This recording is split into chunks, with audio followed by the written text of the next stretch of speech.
ಹೆಸರು ಸಹನಾ. ನಾನು 9ನೇ ತರಗತಿಯಲ್ಲಿ ಓದುತ್ತಿದ್ದೇನೆ. ನಮ್ಮ ಶಾಲೆಯ ಹೆಸರು ಶ್ರೀ ತೋಟದ ರಾಮಯ್ಯ ಗೌರಮ್ಮ ಬಾಲಿಕಾ ಪ್ರೌಢಶಾಲೆ ಹೊಸದುರ್ಗ. ಇಂದು ನಮ್ಮ ಶಾಲೆಯಲ್ಲಿ ವಿಷಯ ವಿಜ್ಞಾನದಿಂದ ನಾವೆಲ್ಲರೂ ಸೇರಿ ಸೆಮಿನಾರ್ ಮಾಡ್ತಾ ಇದ್ದೀವಿ.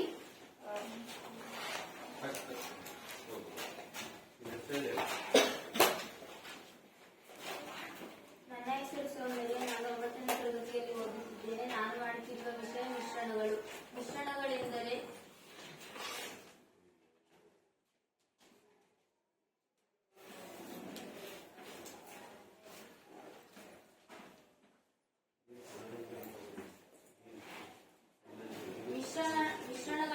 ಒಂದಕ್ಕಿಂತ ಹೆಚ್ಚು ಶುದ್ಧ ರೂಪದ ವಸ್ತು ಎನ್ನಲಾಗುವ ದ್ರವ್ಯಗಳಿಂದ ಮಾಡಲ್ಪಟ್ಟಿರುವ ವಸ್ತುಗಳಿಗೆ ಮಿಶ್ರಣಗಳು ಎನ್ನುವರು. ಮಿಶ್ರಣಗಳ ವಿಧಗಳು. ಮಿಶ್ರಣವನ್ನುಂಟು ಮಾಡುವ ಘಟಕಗಳ ಸ್ವಭಾವದ ಆಧಾರದ ಮೇಲೆ ವಿವಿಧ ರೀತಿಯ ಮಿಶ್ರಣಗಳನ್ನು ಪಡೆಯಬಹುದು. ಮಿಶ್ರಣಗಳನ್ನು ಮುಖ್ಯವಾಗಿ 2 ವಿಧಗಳಾಗಿ ವರ್ಗೀಕರಿಸಬಹುದು. ಅವುಗಳು ಯಾವೆಂದರೆ ಸಮರೂಪ ಮಿಶ್ರಣಗಳು ಮತ್ತು ಎರಡನೆಯದು ಅಸಮರೂಪ ಮಿಶ್ರಣಗಳು. ಸಮರೂಪ ಮಿಶ್ರಣಗಳೆಂದರೆ ಏಕರೂಪ ಸಂಯೋಜನೆ ಹೊಂದಿರುವ ಮಿಶ್ರಣಗಳನ್ನು ಸಮರೂಪ ಮಿಶ್ರಣಗಳು ಅಥವಾ ದ್ರಾವಣಗಳು ಎನ್ನುತ್ತೇವೆ. ಉದಾಹರಣೆಗೆ ನೀರಿನಲ್ಲಿ ಉಪ್ಪು ಅಥವಾ ನೀರಿನಲ್ಲಿ ಸಕ್ಕರೆ. ಎರಡನೆಯದಾಗಿ ಅಸಮರೂಪ ಮಿಶ್ರಣಗಳು. ಅಸಮರೂಪ ಮಿಶ್ರಣಗಳೆಂದರೆ ವಿಭಿನ್ನ ಘಟಕಾಂಶಗಳನ್ನು ಹೊಂದಿದ್ದು ಭೌತಿಕವಾಗಿ ನಿರ್ದಿಷ್ಟ ಬಾಹುಗಳನ್ನೊಳಗೊಂಡ ಮಿಶ್ರಣಗಳನ್ನು ಅಸಮರೂಪ ಮಿಶ್ರಣಗಳು ಎನ್ನುತ್ತೇವೆ. ಉದಾಹರಣೆಗೆ ಒಂದನೆಯದು ಸೋಡಿಯಂ ಕ್ಲೋರೈಡ್ ಮತ್ತು ಕಬ್ಬಿಣ ಚೂರಿನ ಮಿಶ್ರಣ. ಎರಡನೆಯದು ಉಪ್ಪು ಮತ್ತು ಸಲ್ಫರ್ ಮಿಶ್ರಣ. ಮೂರನೆಯದು ತೈಲ ಮತ್ತು ನೀರಿನ ಮಿಶ್ರಣಗಳು. ನನ್ನ ಹೆಸರು ರಕ್ಷಿತಾ. 9ನೇ ತರಗತಿಯಲ್ಲಿ ಓದುತ್ತಿದ್ದೇನೆ. ವಿಷಯ ವಿಜ್ಞಾನ. ನಾನು ಇಂದು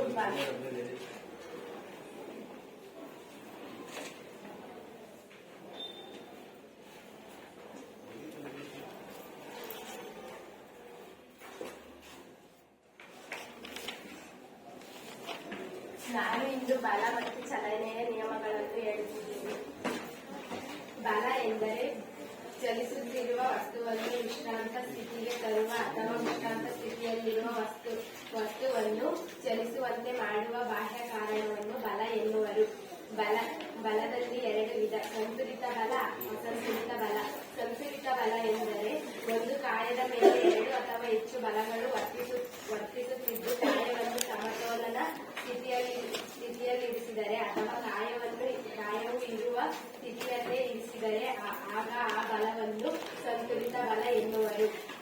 ಉದಾಹರಣೆಗೆ, ಹಗ್ಗ ಎಳೆಯುವ ಆಟದಲ್ಲಿ 2 ತಂಡದವರು ಸಮಬಲದಿಂದ ಹಗ್ಗವನ್ನು ಎಳೆದಾಗ 2 ತಂಡದವರು ಗುಂಪಲ್ಲಿಯೇ ಇರುತ್ತಾರೆ. ಇದನ್ನು ಸಂತುಲಿತ ಬಲ ಎನ್ನುವರು. ಅಸಂತುಲಿತ ಬಲ ಒಂದು ಕಾಯದ ಮೇಲೆ 2 ಅಥವಾ ಹೆಚ್ಚಿನ ಬಲಗಳು ವರ್ತಿಸುತ್ತಿದ್ದು ಅದು ಕಾಯ ಚಲಿಸುವ ಜವವನ್ನು ಅಥವಾ ಚಲಿಸುವ ದಿಕ್ಕನ್ನು ಅಥವಾ ಎರಡನ್ನೂ ಬದಲಾಯಿಸಿದರೆ ಅಂತಹ ಬಲವನ್ನು ಅಸಂತುಲಿತ ಬಲ ಎನ್ನುತ್ತೇವೆ. ಉದಾಹರಣೆಗೆ, ಹಗ್ಗ ಎಳೆಯುವ ಆಟದಲ್ಲಿ ಯಾವುದಾದರೂ ಒಂದು ತಂಡದವರು ಹೆಚ್ಚಿನ ಬಲದಿಂದ ಹಗ್ಗವನ್ನು ಎಳೆದಾಗ ಅಲ್ಲಿ ಉಂಟಾಗುವ ಪ್ರಕ್ರಿಯೆಗೆ ಅಸಂತುಲಿತ ಬಲ ಎನ್ನುವರು. ಸಿಂಚನ. ನಾನು 9ನೇ ತರಗತಿ ಓದುತ್ತಿದ್ದೇನೆ. ನಾನು ಇಂದು ಅಂಗಾಂಶದಲ್ಲಿ ಮೊದಲನೇ ವಿಧವಾದ ಸಸ್ಯ ಅಂಗಾಂಶವನ್ನು ನಿಮಗೆ ಪರಿಚಯಿಸುತ್ತಿದ್ದೇನೆ.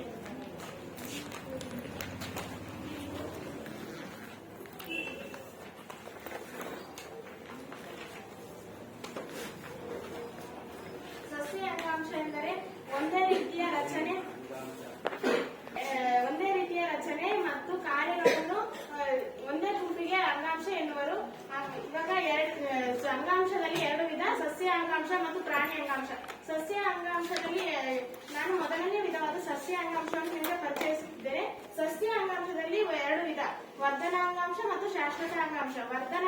ಈಗ ನಾನು ನಿಮಗೆ ವರ್ಧನ ಅಂಗಾಂಶವನ್ನು ಹೇಳುತ್ತಿದ್ದೇನೆ. ವರ್ಧನ ಅಂಗಾಂಶ ಎಂದರೆ ಸಸ್ಯ ನಿರ್ದಿಷ್ಟ ಭಾಗವನ್ನು ಕಂಡುಬರುವ ಜೀವಂತ ಜೀವಕೋಶಗಳಿಗೆ ಹೊಂದಿರುವ ವಿಭಜನೆ ಹೊಂದಿರುವ ಅಂಗಾಂಶವನ್ನು ವರ್ಧನ ಅಂಗಾಂಶ ಎನ್ನುವರು. ವರ್ಧನ ಅಂಗಾಂಶವು ಬೆಳವಣಿಗೆಗೆ ಕಾರಣವಾಗಿದೆ. ವರ್ಧನ ಅಂಗಾಂಶದಲ್ಲಿ 3 ವಿಧ: ತುದಿ ವರ್ಧನ ಅಂಗಾಂಶ, ಪಾರ್ಶ್ವವರ್ಧನ ಅಂಗಾಂಶ, ಅಂತರಗಣ್ಣು ವರ್ಧನ ಅಂಗಾಂಶ. ತುದಿ ವರ್ಧನ ಅಂಗಾಂಶ ಎಂದರೆ ತುದಿ ವರ್ಧನ ಅಂಗಾಂಶವು ಬೆಳೆಯುತ್ತಿರುವ ಕಾಂಡ ಮತ್ತು ಬೇರುಗಳಲ್ಲಿ ಕಂಡುಬರುತ್ತದೆ. ಇದು ಬೇರಿನ ಉದ್ದ ಮತ್ತು ಬೇರು ಮತ್ತು ಕಾಂಡದ ಉದ್ದವನ್ನು ಹೆಚ್ಚಿಸಲು ಕಾರಣವಾಗಿದೆ.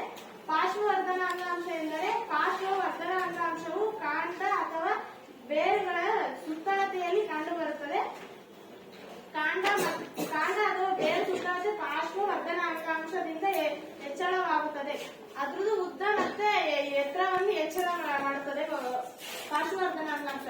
ಅಂತರಗಂಡು ವರ್ಧನ ಅಂಗಾಂಶ ಎಂದರೆ ಅಂತರಗಂಡು ವರ್ಧನ ಅಂಗಾಂಶವು ಎಲೆಯ ಗುಣಭಾಗದಲ್ಲಿ ಕಂಡು ಬರುತ್ತದೆ. ಅದು ಅದ್ರ ಬೆಳೆಯಲು ಸಹಾಯ ಮಾಡುತ್ತದೆ. ಹೆಸರು ಶಿಲ್ಪಾ. ನಾನು 9ನೇ ತರಗತಿಯಲ್ಲಿ ವಿಜ್ಞಾನ ವಿಷಯದ ಅಂಗಾಂಶಗಳ ಬಗ್ಗೆ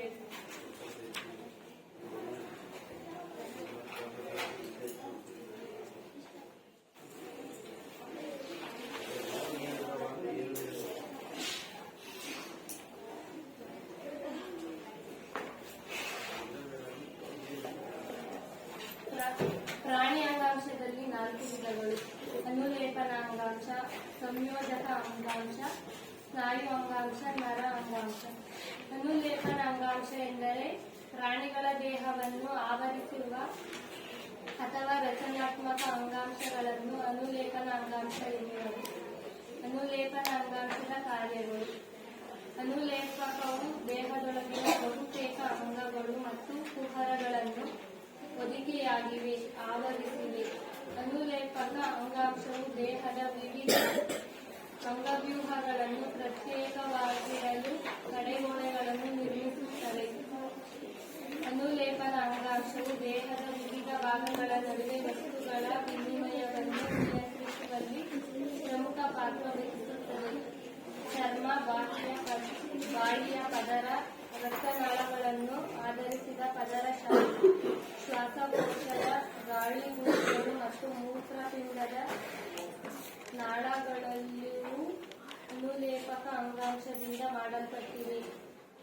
ಯಾವುದೇ ವಸ್ತುವು ಶರೀರವನ್ನು ಪ್ರವೇಶಿಸಲಿ ಅಥವಾ ಶರೀರದಿಂದ ಹೊರಗೆ ಹೋಗಲಿ ಅನುಲೇಪಕ ಪದರವನ್ನು ಹಾದು ಲೇಪಕವಾಗುತ್ತದೆ. ಅನುಲೇಪಕ ಅಂಗಾಂಶದ ವಿಧಗಳು: 1ನೇದು ಸರಳ ಚಪ್ಪಟೆ ಅನುಲೇಪನ ಅಂಗಾಂಶ, 2ನೇದು ಸಾರೀಕೃತ ಚಪ್ಪಟೆ ಅನುಲೇಪನ ಅಂಗಾಂಶ, ಕಷಾಯ ಸಹಿತ ಸ್ತಂಭಾಕೃತಿ ಚಪ್ಪಟೆ ಅನುಲೇಪನ ಅಂಗಾಂಶ, ಗ್ರಂಥಿ ಅನುಲೇಪನ ಅಂಗಾಂಶ. ಇಷ್ಟೇ ನನ್ನ ಮಾತುಗಳನ್ನು ದ್ರವ್ಯ. ದ್ರವ್ಯ ಎಂದರೆ ಸ್ಥಳವನ್ನು ಆಕ್ರಮಿಸುವ ಮತ್ತು ದ್ರವ್ಯರಾಶಿಯನ್ನು ಹೊಂದಿರುವ ವಸ್ತುಗಳಿಗೆ ದ್ರವ್ಯ ಎನ್ನುವರು. ದ್ರವ್ಯದ ಭೌತ ಸ್ವರೂಪ: ದ್ರವ್ಯವು ಕಣಗಳಿಂದ ಮಾಡಲ್ಪಟ್ಟಿದೆ. ದ್ರವ್ಯದ ಕಣಗಳ ಗುಣಗಳು: ದ್ರವ್ಯದ ಕಣಗಳ ಮಧ್ಯೆ ಖಾಲಿ ಸ್ಥಳಾವಕಾಶಗಳು ಕಂಡುಬರುತ್ತದೆ. ದ್ರವ್ಯದ ಕಣಗಳು ನಿರಂತರವಾಗಿ ಚಲನೆಯಲ್ಲಿರುತ್ತದೆ. ದ್ರವ್ಯದ ಕಣಗಳು ಪರಸ್ಪರ ಆಕರ್ಷಿಸುತ್ತದೆ. ದ್ರವ್ಯದ ಸ್ಥಿತಿಗಳು ಯಾವುವು ಅಂದರೆ ಘನ ಸ್ಥಿತಿ, ದ್ರವ ಸ್ಥಿತಿ, ಅನಿಲ ಸ್ಥಿತಿ. ಘನ, ದ್ರವ ಮತ್ತು ಅನಿಲಗಳಿಗೆ ಇರುವ ವ್ಯತ್ಯಾಸಗಳನ್ನು ನೋಡೋಣ. ಮೊದಲಿಗೆ ಘನ ವಸ್ತುಗಳು ನಿರ್ದಿಷ್ಟವಾದ ಆಕಾರ, ನಿರ್ದಿಷ್ಟವಾದ ಸುತ್ತಳತೆ ಮತ್ತು ಸ್ಥಿರವಾದ ಗಾತ್ರವನ್ನು ಹೊಂದಿದೆ. ಘನ ವಸ್ತುಗಳಲ್ಲಿ ಕಣಗಳ ನಡುವಿನ ಅಂತರ ಅತ್ಯಂತ ಕಡಿಮೆ. ಘನ ವಸ್ತುಗಳಲ್ಲಿ ಕಣಗಳ ನಡುವಿನ ಆಕರ್ಷಣಾ ಬಲ ಪ್ರಬಲವಾಗಿರುತ್ತದೆ. ಘನ ವಸ್ತುಗಳಲ್ಲಿ ಕಣಗಳ ಚಲನ ಶಕ್ತಿಯು ನಿರ್ದಿಷ್ಟವಾಗಿರುತ್ತದೆ. ಸಾಂದ್ರತೆ ಹೆಚ್ಚು. ಎರಡನೇದಾಗಿ ದ್ರವ ವಸ್ತುಗಳಿಗೆ ನಿರ್ದಿಷ್ಟವಾದ ಆಕಾರವಿಲ್ಲ, ಆದರೆ ನಿರ್ದಿಷ್ಟವಾದ ಗಾತ್ರವನ್ನು ಹೊಂದಿದೆ. ದ್ರವ ವಸ್ತುಗಳಲ್ಲಿ ಕಣಗಳ ನಡುವಿನ ಅಂತರ ಹೆಚ್ಚು. ದ್ರವ ವಸ್ತುಗಳಲ್ಲಿ ಕಣಗಳ ನಡುವಿನ ಆಕರ್ಷಣಾ ಬಲ ಕಡಿಮೆಯಾಗಿರುತ್ತದೆ. ದ್ರವ ವಸ್ತುಗಳಲ್ಲಿ ಕಣಗಳ ಚಲನ ಶಕ್ತಿಯು ಮಧ್ಯಂತರವಾಗಿರುತ್ತದೆ. ಸಾಂದ್ರತೆ ಕಡಿಮೆ. ಅನಿಲ ವಸ್ತುಗಳಿಗೆ ನಿರ್ದಿಷ್ಟವಾದ ಆಕಾರವೂ ಇಲ್ಲ ಮತ್ತು ಗಾತ್ರವೂ ಇಲ್ಲ. ಅನಿಲ ವಸ್ತುಗಳಲ್ಲಿ ಕಣಗಳ ನಡುವಿನ ಅಂತರ ತುಂಬಾ ಹೆಚ್ಚು. ಅನಿಲ ವಸ್ತುಗಳಲ್ಲಿ ಕಣಗಳ ನಡುವಿನ ಆಕರ್ಷಣಾ ಬಲ ತುಂಬಾ ಕಡಿಮೆಯಾಗಿರುತ್ತದೆ. ಅನಿಲ ವಸ್ತುಗಳಲ್ಲಿ ಕಣಗಳ ಚಲನ ಶಕ್ತಿಯು ಅಧಿಕವಾಗಿರುತ್ತದೆ. ಸಾಂದ್ರತೆ ತುಂಬಾ ಕಡಿಮೆ. ಧನ್ಯವಾದಗಳು. ನನ್ನ ಹೆಸರು ಕಲ್ಯಾಣಿ. ನಾನು 9ನೇ ತರಗತಿಯಲ್ಲಿ ಓದುತ್ತಿದ್ದೇನೆ.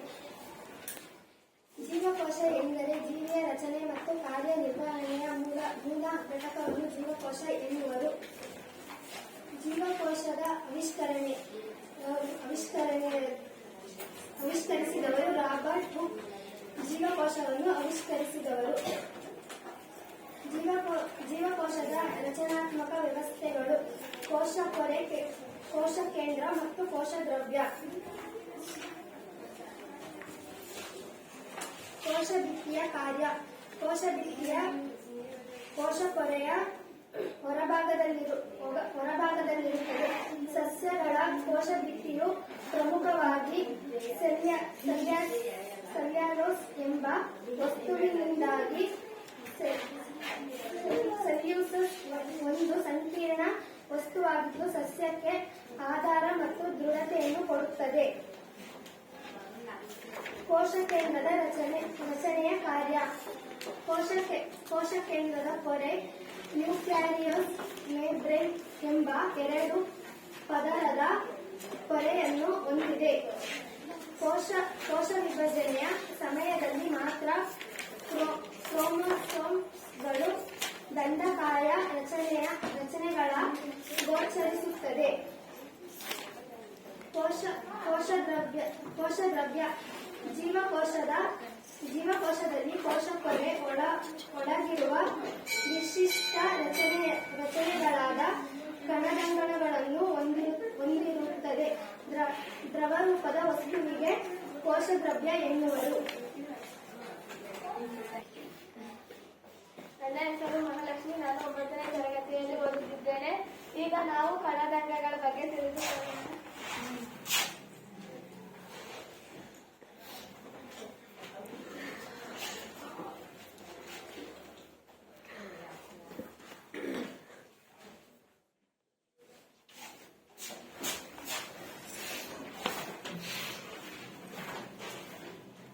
ಕಣದಂಗಗಳು ಎಂದರೆ ಜೀವಕೋಶದಲ್ಲಿ ನಿರ್ದಿಷ್ಟ ಕಾರ್ಯಗಳನ್ನು ನಿರ್ವಹಿಸುವ ಜೀವಂತ ರಚನೆಗಳಿಗೆ ಕಣದಂಗಗಳು ಎನ್ನುವರು. ಅದರಲ್ಲಿ ವಿಧಗಳು ನೋಡುವುದಾದರೆ ಎಂಡೋಪ್ಲಾಸ್ಮಿಕ್ ರೆಟಿಕ್ಯುಲಮ್, ಗಾಲ್ಗಿ ಸಂಕೀರ್ಣ, ಲೈಸೋಸೋಮ್ಗಳು, ಮೈಟೋಕಾಂಡ್ರಿಯಾ, ಪ್ಲಾಸ್ಟಿಡ್ಗಳು ಮತ್ತು ರಸದಾನಿಗಳು. ಇವುಗಳ ಕಾರ್ಯವನ್ನು ತಿಳಿದುಕೊಳ್ಳೋಣ. ಎಂಡೋಪ್ಲಾಸ್ಮಿಕ್ ರೆಟಿಕ್ಯುಲಮ್ ಒಂದು ಪೊರೆ ಸಹಿತ ಕೊಳವೆ ಹಾಗೂ ಹಾಳೆಗಳ ಆಕಾರದ ದೊಡ್ಡ ಜಾಲವಾಗಿದೆ ಮತ್ತು ಇದು ಉದ್ದನೆಯ ಕೊಳವೆಯಂತ್ರ ಅಥವಾ ದುಂಡಾದ ಅಥವಾ ಆಕಾರದ ಚೀಲಗಳಂತೆ ಕಾಣುತ್ತದೆ. ಎಂಡೋಪ್ಲಾಸ್ಮಿಕ್ ರೆಟಿಕ್ಯುಲಮ್ ಅಲ್ಲಿ ಎರಡು ವಿಧ. ಒಂದು ಒರಟು ಎಂಡೋಪ್ಲಾಸ್ಮಿಕ್ ರೆಟಿಕ್ಯುಲಮ್ ಮತ್ತು ಮೃದು ಎಂಡೋಪ್ಲಾಸ್ಮಿಕ್ ರೆಟಿಕ್ಯುಲಮ್. ಈಗ ಗಾಲ್ಗಿ ಸಂಕೀರ್ಣ ಅಂದ್ರೆ ಗಾಲ್ಗಿ ಸಂಕೀರ್ಣದ ಬಗ್ಗೆ ಮೊದಲ ಬಾರಿಗೆ ವಿವರಣೆ ನೀಡುವ ವಿಜ್ಞಾನಿ ಕ್ಯಾಮಿಲೋ ಗಾಲ್ಗಿ ಸಂಕೀರ್ಣ. ಗಾಲ್ಗಿ ಸಂಕೀರ್ಣದ ಪೊರೆಗಳು ಎಂಡೋಪ್ಲಾಸ್ಮಿಕ್ ರೆಟಿಕ್ಯುಲಮ್ನ ಪೊರೆಗಳೊಂದಿಗೆ ಸಂಪರ್ಕ ಹೊಂದಿದ್ದು ಸಂಕೀರ್ಣ ಕೋಶಗಳ ವ್ಯವಸ್ಥೆಯನ್ನು ನಿರ್ಮಿಸುತ್ತವೆ.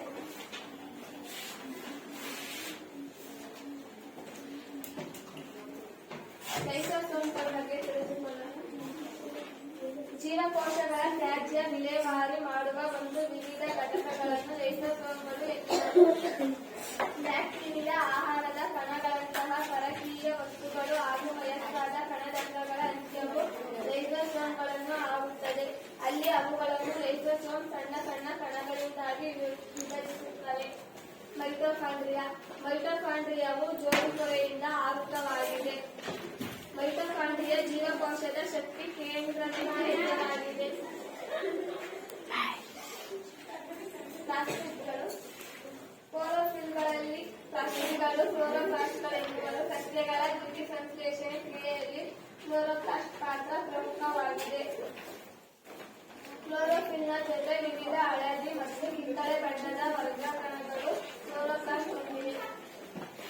ಪ್ಲಾಸ್ಟಿಕ್ಗಳ ಒಳಗಿನ ರಚನೆಯು ಪೊರೆಗಳಿಂದಾಗಿ ಅಸಂಖ್ಯಾತ ಪದರಗಳನ್ನು ಹೊಂದಿದ್ದು ಗ್ರಾಣ ಕಂಡು ಬರುತ್ತದೆ. ಗ್ರಾಣವು ಸ್ಟ್ರೋಮಾ ಎಂದು ಕರೆಯಲ್ಪಡುವ ಮಾತೃಕೆಯಲ್ಲಿ ಹುದುಗಿದೆ.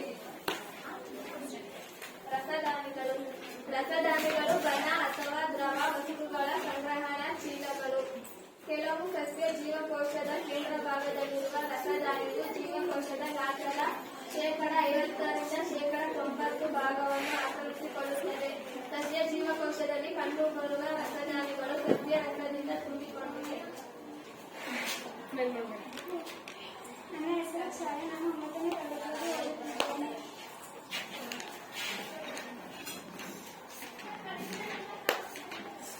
ನಾನು ಚಲನೆ ಎಂಬ ಪಾಠದಿಂದ ಆರಿಸಿಕೊಂಡಿದ್ದೇನೆ. ಒಂದು ವಸ್ತುವಿನ ಸ್ಥಾನವು ಇನ್ನೊಂದರ ಸ್ಥಾನಕ್ಕೆ ಹೋಲಿಸಿದಾಗ ಕಾಲವೊಂದಿಗೆ ಬದಲಾಗುವುದನ್ನು ಚಲನೆ ಎನ್ನುವರು. ಚಲನೆಯಲ್ಲಿ ಎರಡು ವಿಧ: ಏಕರೂಪ ಚಲನೆ ಮತ್ತು ಏಕರೂಪವಲ್ಲದ ಚಲನೆ. ಏಕರೂಪ ಚಲನೆ ಮತ್ತು ಏಕರೂಪವಲ್ಲದ ಚಲನೆಗೆ ಇರುವ ವ್ಯತ್ಯಾಸಗಳು: ಕಾರ್ಯವು ಸಮಕಾಲ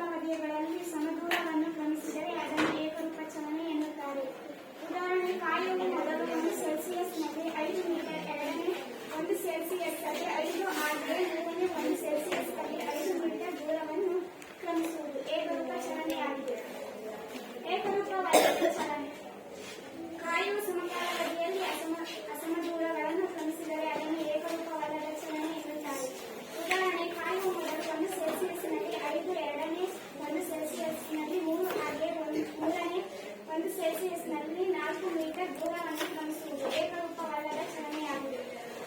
ಚಲಿಸಿದ ದೂರ ಮತ್ತು ಸ್ಥಾನ ಪಲ್ಲಟಕ್ಕೇರುವ ವ್ಯತ್ಯಾಸಗಳು. ಚಲಿಸಿದ ದೂರ ಕಾಯು ಒಂದು ಸ್ಥಳದಿಂದ ಇನ್ನೊಂದು ಸ್ಥಳಕ್ಕೆ ಚಲಿಸಿದಾಗ ಅದು ಚಲಿಸಿದ ಪಥದ ಉದ್ದವನ್ನು ಕಾಯವು ಚಲಿಸಿದ ದೂರ ಎನ್ನುತ್ತೇವೆ. ಚಲಿಸಿದ ದೂರ ಒಂದು